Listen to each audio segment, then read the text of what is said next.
بزاف ديال الاخوات طلبوني على طريقه تحضير الخميره البلديه وكيفاش نحتفظوا بها.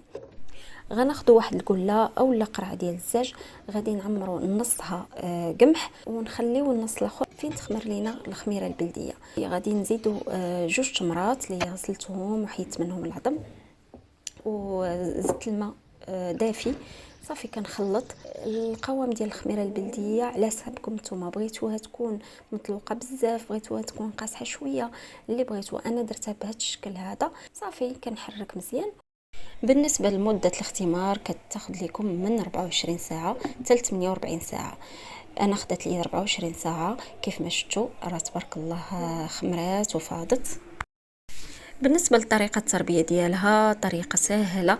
من بغيو نعجنوا كناخذوا الاغلبيه كنخليو غير واحد شويه، تقريبا واحد جوج معالق، كنزيدوا عليه القمح، كنخلطوه بالماء دافي وكنخليوها جانبا حتى الغد اللي ونعجنوا بها.